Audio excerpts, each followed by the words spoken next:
apparence, ces enfants n'ont rien de différent avec des enfants qui mènent une vie ordinaire. Sauf qu'ils sont atteints de la drépanocytose, une maladie héréditaire qui peut leur être fatale. Le professeur Ondo, pédiatre gabonais, en a fait sa spécialité et s'est dévoué à cette cause tout au long de sa carrière de médecin. La maladie commence dans l'enfance et donc ce sont les pédiatres qui commencent à voir la maladie. Mais sinon, autrefois, alors que la mortalité était très élevée, beaucoup d'enfants ne dépassaient pas 5 ans.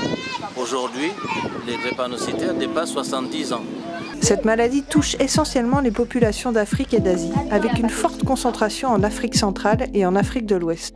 2% de la population gabonaise sont atteints par la maladie. 25% des Gabonais sont porteurs du gène sans avoir déclaré la maladie. On dit qu'ils sont AS ou hétérozygotes.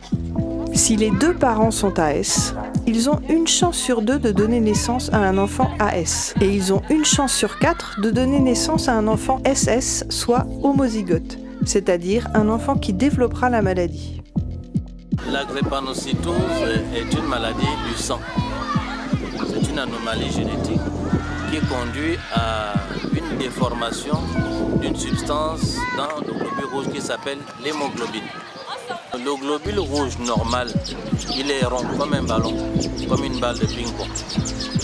Lorsqu'il est déshydraté, il manque de l'eau ou bien il manque d'oxygène, il y a des piquants qui apparaissent tout de suite sur la membrane. Là, il n'est plus sphérique, il devient comme un hérisson, comme un porc-épic. Et ces pics-là que vous voyez, ce sont ces pics qui se fixent à l'intérieur des vaisseaux et qui bloquent la circulation. Le sang ne peut plus circuler. Ça fait comme un embouteillage dans la circulation.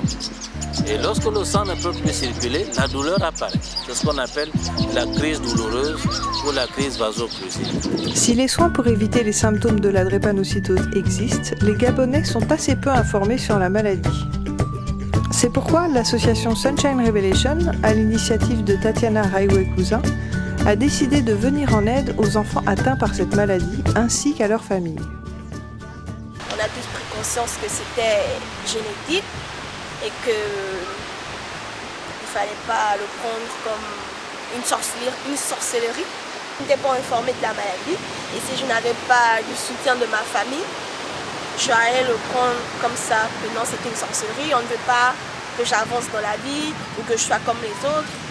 J'allais le prendre, ça devait être psychologique en fait.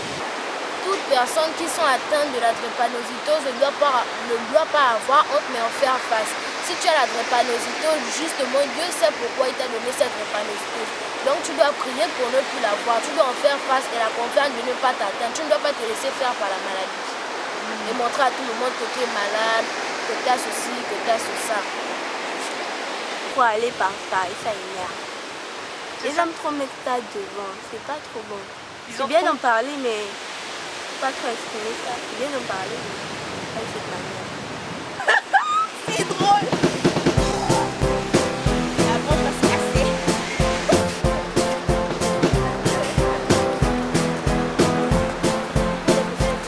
Apprendre à vivre avec la drépanocytose, comprendre cette maladie et communiquer sur les soins qui peuvent être apportés pour éviter les crises, tel est l'objectif de l'association Sunshine Revelation.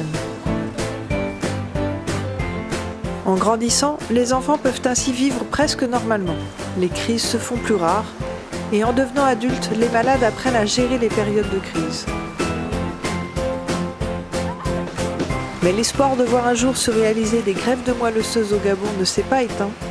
Seul remède qui permettrait à ces enfants de vivre enfin normalement et d'envisager un avenir meilleur.